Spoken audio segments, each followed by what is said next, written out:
Alright lads, so today we're here to showcase one of the brand new characters over in Brazos, in this case Ganju's first ever summonable unit with his 1000-year Blood War version. I would have showcased this character a week ago after we showcased Yoruichi and Chad. Recommend you guys check out those videos. But the idea was to wait for his guild quest so I can make one video covering everything, right? And I only realized, essentially, Ganju's GQ, Melee Serpent Guild Quest, is not happening until this time next month. And I at the very least do want to talk about the character when he is new, because I think he has a lot going for him. We briefly spoke about him yesterday during my initial Guild Quest video for the Ranged Captain Guild Quest. But in all honesty, Ganju is another example of normal attack characters finally becoming actually good units outside of Guild Quests. We spoke about it early this year, albeit Ganju's not the best example of that.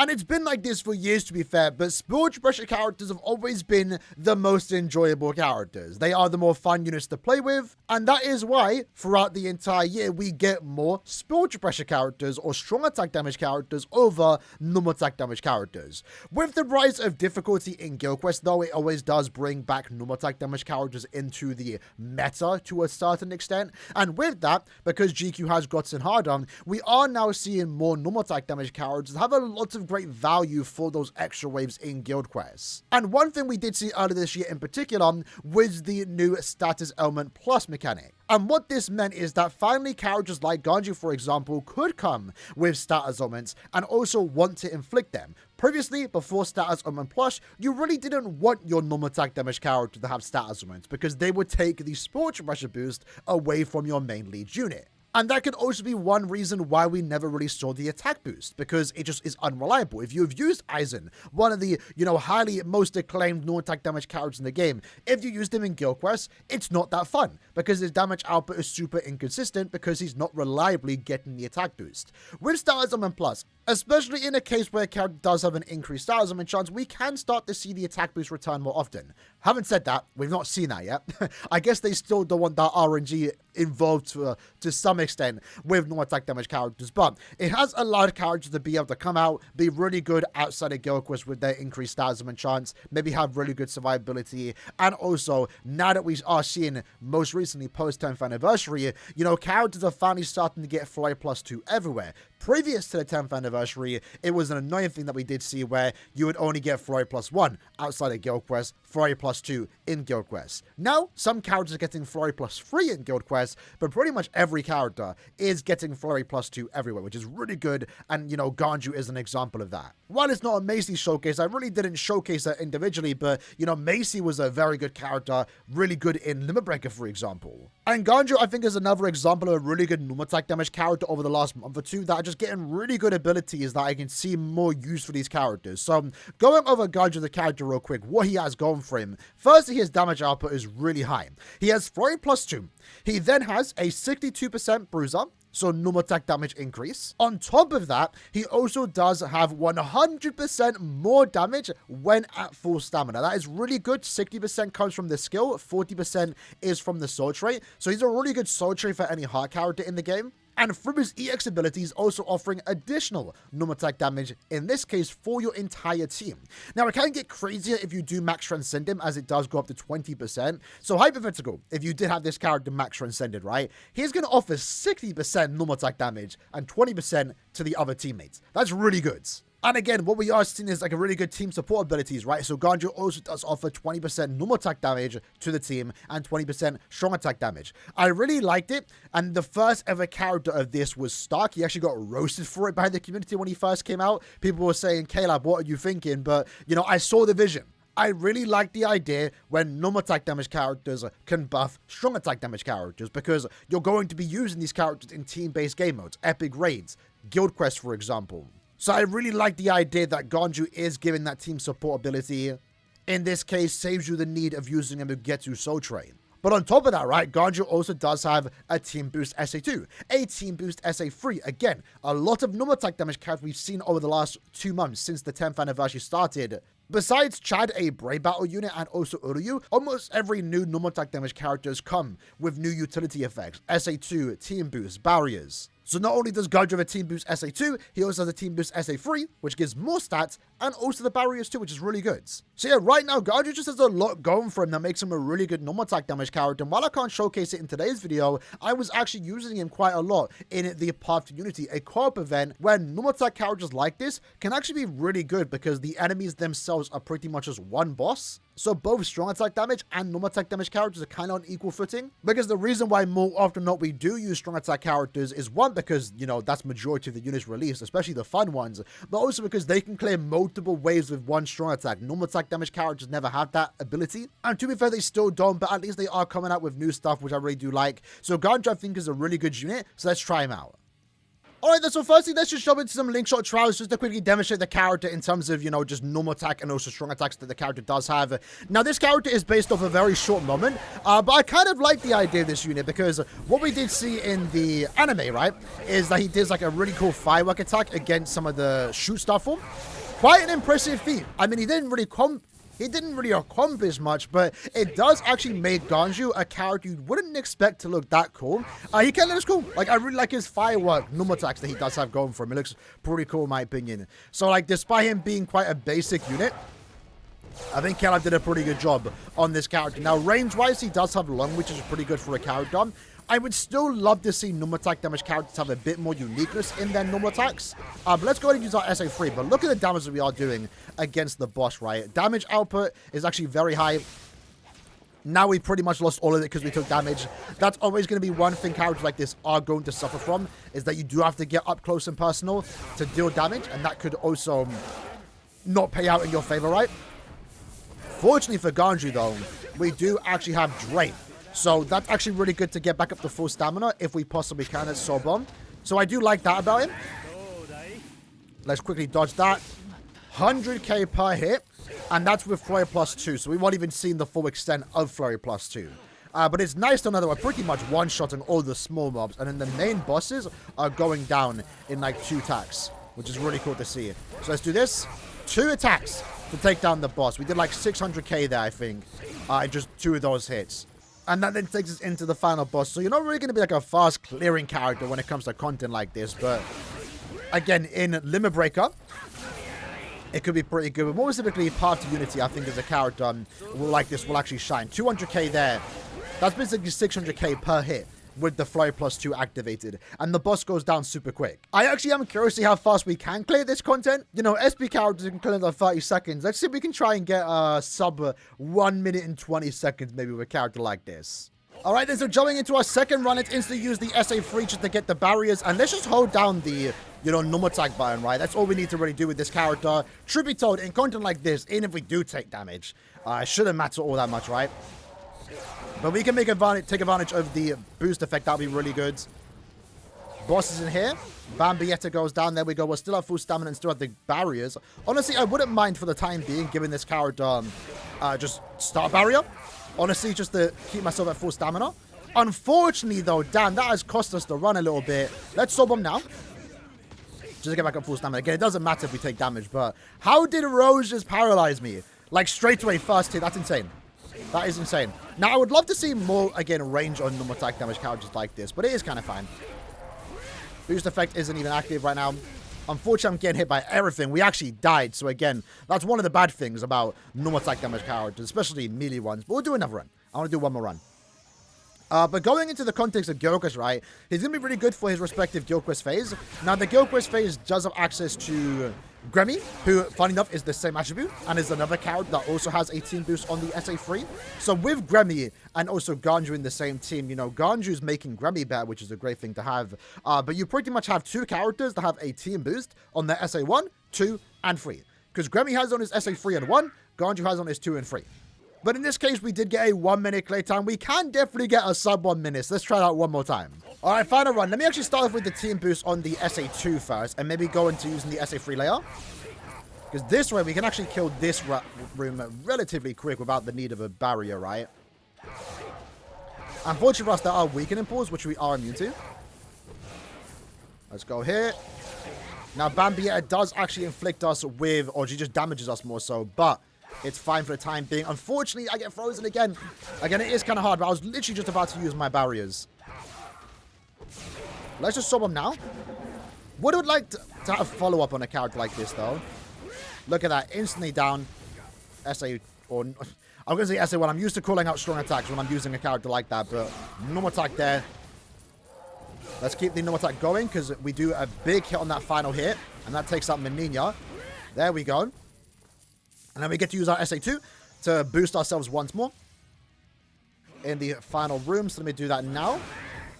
Just cancel it real quick so we don't knock down all the enemies. Again, if we take damage, it's fine. We don't need to get back with the full stamina. I guess I would like to see an increased chance on this character. I think one thing he is lacking that's going to make him maybe relevant in Limit Breaker content. Because again, right now, we were surprised maybe to see how good Macy was as a character, right? And Ganju's damage output is significantly higher when he is at full stamina. Consistently high damage too. We actually did get the sub 1 minute, which is great to see for a NAD unit like this. But the thing is, Macy had an increased Talisman chance to inflict Drain and Lacerate, which is a really good combination. While it's true that, you know, Ganju does have Drain, he's not going to be reliably inflicting it to stay at full stamina, even when he does have Killer, unfortunately. But I guess that's what the sum was for.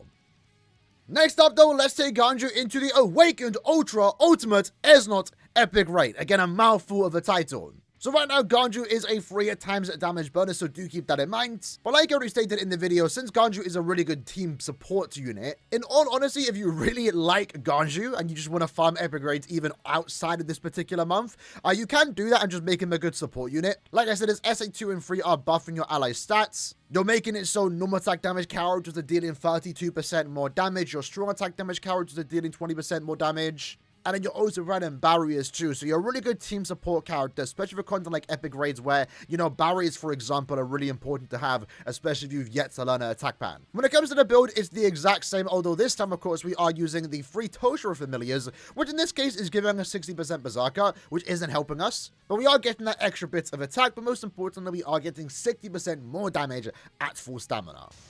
Alright then, so let's see how this judge goes. So it should be relatively straightforward. First off, let's use our SA2 just to make it so we have that extra bit of damage, right? And I think when the SA2 does expire, we are then going to use our strong attack 3. But I guess in a way, a good thing when it comes to solo runs using Ganju when compared to spiritual pressure characters is that it's going to be relatively straightforward. I don't have to rely on inflicting stat element. I can just go in, hold my attack button, and pretty much straightforward gameplay more so, right? So it does also mean that it can be a bit slower in terms of clear time. A character like Yoruichi, for example, can clear really fast, but sometimes she can also clear really slow. I'd say Ganju's clear time is going to be fairly consistent across the board. Let's make sure we flash down here. Haven't really been able to take advantage of the attack boosts. But it's going fine. Really good damage there. 600k per hit is really good. And again, if we do take damage, we can potentially get back up to full stamina through the drain effect. Dodge out the way. Dodge out the way once more. In a way, no attack damage characters like this do struggle a bit with all the attack patterns, since they go a bit crazy. Oh, unfortunately not taking a hit, but that's why we have our soul bomb. Once the boss decides to attack in, could just use it now, for example. Use our SA2. Make sure we don't ruin the run. Few more normal attacks. Hold on. Come on. Took another hit. It's fine, though. So you're not going to get like super fast clear times when you're trying to do solo runs, right? Not ever really going to be doing solo runs anyway, because you are kind of at the whim of having to dodge constantly, especially when the boss is attacking a lot. With an SP character, especially when you have like the max damage potential, you know, you can clear in like 30 seconds if you can get the SP boost. There's like really high burst potential with SP units. With normal attack damage characters, not quite so. But when you are in a full lobby, for example, it should go a lot smoother and a lot faster. Alright then, so here we go. I think in this case we do have access to 3 Ganjus in the team, which is pretty good. I'm going to not use my SA3 in the hopes that one of them can use it straight away. There we go. I believe we do have that active now, as we can see the barrier. That way we'll all do a bit more damage. So there we go. 10 seconds from the first phase. Killgate going using his soul bomb. Again, we should be able to buff his damage output right. Let's back out the way. Okay, we go. Nice. And I might as well use my strong attack 3. No need to use the soul bomb. I need to double check. I should probably know. Does this something inflict weakened defense? It shouldn't, right? Be probably strange for a normal attack damage character to do it, but there we go. You're looking at least 30-second runs when using a team like this, just 3 Ganjus, for example. It's pretty much enough to carry through a very fast run, and it's super simple too. NAD characters, again, perform relatively well as teams. It's more consistent fast clear times if you don't have someone again to do like some crazy burst damage. Because a lot of SP teams, even though they can clear super fast, you know, everyone starts taking damage, they fall apart very quickly. Normal attack damage characters stay consistent all the way through. So you might not get the fastest clear times, but you could be getting some consistent ones at the very least. Either way, 26 seconds is good. Let's do one more run though. Alright then, so third and final epic raid run for the day. In this case, we have access to 2 Ganjus, so not too crazy. But we do get the damage bonus by having a beginner in our lobby, which is pretty cool. It's actually 55%, so we have 2. In this case, it looks like the Ganju's on auto, so he's not actually going to use his boost effect, so I'll use mine. In this case, we're looking at almost, what, 900k per hit? That's actually really good. Using Ganju again, it's finally nice to have consistent Flurry 2 characters. That's one of the good things that we've seen with normal attack damage characters lately, is like everyone's pretty much getting Flurry 2. Some are getting Flurry 3 in Guild Quest, but it's nice to finally get some good normal attack damage characters, you know, outside of Guild Quest content. Having good utility effects too. Good stuff overall. Would just like to see the attack boost return, if we possibly can. But to be fair, it's not that big of a deal right now. Unfortunately, I've now taken hits, so I've lost a lot of damage, but we did get 1 heal back, but unfortunately not quite enough. Everyone's gone down now. Run's not looking too good, but I did let auto on in the hopes that I could just basically carry. My fault. Maybe I should have turned it off. I'm not too sure. But we are going to finish up now. There we go. Still under 1 minute. So it's not the fastest days, to be fair, when it comes to, you know, clearing epic raids compared to at least Yoruichi. But it's still a decent day if you're trying to farm. Got another MVP. We love to see it. So yeah, 53 seconds in total. Pretty decent character. The more the better, I guess. So now lastly, let's take him into Guild Quest content just to quickly demonstrate that you can use him as a side unit if you really want to. I feel like you can slide him into any team just to make them a little bit better if you have no third alternative option. Is he always going to be the best in slot for your team? Probably not, but again, he does provide good support. You have the boost SA2, you have the boost SA3, you have the barriers, and then he also is giving your team a 20% strong attack damage and also normal attack damage buff, which again gets further increased the more duplicate you do have. Now, I guess what we also can do, just to look at some potential alternatives, right? If you are going to potentially use him as a link in Guild Quest content. So some Guild Quest phases, I think you would like to use a character like Ganju as a soul trade is in the ranged Squad 0 Guild Quest. Right now, Saruchi is a really good normal attack damage character for that phase.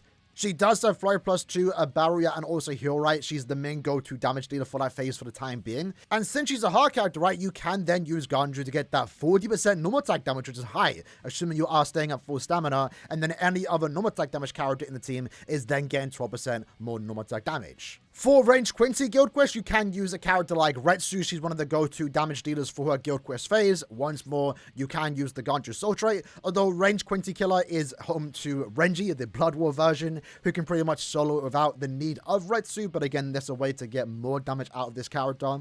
For Melee Hollow, of course, you can use Kensei. Right now, he is again the go-to team booster. SA2 team boost has Flurry +2. Once more is another hard character that can take advantage of this particular EX skill. And that right now is most likely it. I don't think there's any other character you would want to use a character like this on as a soul trait. Although I guess to be fair, you can put it onto Ruruka, a melee Quincy killer, but again, that's also where you are going to be using Ichigo, where you don't even need a character like Ruruka in the team. So needless to say, there's a few Guild Quest phases that can take advantage of Ganju's EX skill. But then again, you don't even need to use. But then again, to be fair, you don't even need to be using a character for the context of damage. So this case is getting quite specific, but let's say you're doing the Range Espada Guild Quest. Right now, Okura is one of the best leads. With Okura, you're likely going to want to bring the other Okura for the sole purpose of this 40% damage boost. Well, you can put Ganju onto this Okura where his strong attacks don't matter, his recharge doesn't matter, he's only here for this one particular skill. Ganju will then buff his normal attack damage, but also give it to your entire team. So in the future, whether that's now, next week, or, you know, a year from now, whenever you are using a hard character as a normal attack damage unit or just a support ability where their recharge doesn't matter, you again can use Ganju to get more damage output. If Ganju does become more common in the future, the better, because then he becomes a really good EX ability. With that said though, again, right now we are just using Ganju for the context of boosting our Esno and also Aizen. Aizen, I can pretty much just do naturally through the, you know, Mugetsu ability, but as someone that does not own Rangiku, for example, the zombie version, I have no way of getting a 20% damage boost onto a character like Esno. So, you know, unironically, right now, Ganju is actually helping out. Going into wave 3, this is going to be relatively easy. Let's Soul Bomb, EX, SA1. Unfortunately, one enemy got left away, doing circles on himself. Okay. That's SA2. So right now with this team, we're doing some really good damage. Esno is also capable of doing some really good damage, but, you know, he's doing even more now. And if Ganju does use that SA3, which he should, we're just getting more damage output too. I kind of have to keep track of when Ganju does use the team boost, because you are going to notice the barrier, so that's something to kind of note. It's hard to, not hard to explain, but I'm pretty sure with Gremmy, it's not I guarantee he uses the team boost SA3 straight away. Sometimes he will just use the 1. And with Gremmy, you don't really know when he uses the SA3 or 1, unless you really pay attention to the visuals of the strong attack 3. With Ganju, it's a lot easier to know when you have that SA3 boost active, because we have it right now, because we have the barriers. Unfortunately for him, his barriers are quite hard to see. So it's hard to tell still, even though you have the barrier, you know, notification that his SA3 team boost has been activated. And to be fair, it's not like it changes the game plan for your run. You're still going to go in as usual, but, you know, you do notice that extra bit of damage. So let's do one more run to wrap it up. Again, we are going to try out Ganju once more in Guild Quest when he is available to be used as a main damage dealing unit. This time next month, I guess, because Caleb wanted us to wait a month. But sometimes that happens. Now, unfortunately, I don't think Esnot activated the debuff effect, but it's fine. That's SA1. All the enemies get taken care of. I think Esnot right now is not dealing as much damage as I'd want him to. But again, really love Aizen's gameplay when it comes to Guild Quest. That Vortex is really good. Groups them all in again. If you kill fast enough, you group in basically 2 waves, which is really great to see. And then in this case, SA3, SA1, and then finish up with the SA2. Not the fastest runs, but, you know, consistent at the very least. Around 40 seconds remaining. And then Esnot is going to be doing a lot of, not a lot of carrying, but he does a lot of damage in the EX waves. And the 20% goes a long way, especially if you need that extra bit of damage, you know? So I think Ganju is going to be a bit more helpful for those that don't have that good third support unit. Not everyone is going to have a team of 3, a perfect team of 3 every Guild Quest phase, and sometimes you can basically just throw Ganju on. So overall, I do think Ganju is a step in the right direction for normal attack damage characters. Him and many other normal attack damage characters I have released in the last like month or 2. Characters that I haven't been able to specifically showcase because I don't own most of them, right? Macy was a great character this month. Ganju's going to be another great character. I'm liking what they are doing with normal attack damage characters. A lot of them are coming out now without even needing Guild Quest skills. Some are still getting Guild Quest skills, but now they're getting Flurry plus 3 in Guild Quest and Flurry plus 2 everywhere. So that solves one problem that we had with normal attack damage characters, where their damage output just simply wasn't high enough. My problem is that they mostly just didn't offer much. Again, characters like this, the way you are building them is with golden chappies and stuff like that. So you never really want to use strong attacks. In that case, you have 3 buttons that are pretty much useless. So I do like that Caleb are still giving you reasons to use strong attacks when it comes to normal attack damage units, because they have utility effects, barriers, boosts, debuffs, etc. In this case for Ganju, 2 boost effects, 1 barrier. He has a way to heal himself back up to full stamina. When he's at full stamina, he does a lot of damage. A lot of team support abilities too. Overall, just a solid NAD unit. I don't think he's a must-have unit by any means. You know, if you are missing him, I think you'd still be fine with just Gremmy. But I would like to see more characters like this with more on top of what Ganju does have. Again, I would love to see more range, even if they are melee-based. I would love to see more gauge normal attack damage units. We have seen quite a few, to be fair. Macy, again, recently was one of those. And eventually, sometime, not sure when, I would also like to see the attack boost return. Although, to be fair, you know, damage is not really a problem with NAD characters nowadays. So it's not that big of a deal. So maybe I would like more uniqueness on their normal attacks. More range again, I think, is a bigger thing than more damage, because they already have plenty of damage for the time being. But either way, that's pretty much Ganju in a nutshell. Overall solid character. I guess come back to the channel next month. We'll showcase him again, this time in Guild Quest. Hope you guys enjoyed the video. See you guys next time. Take care. I'm Baze.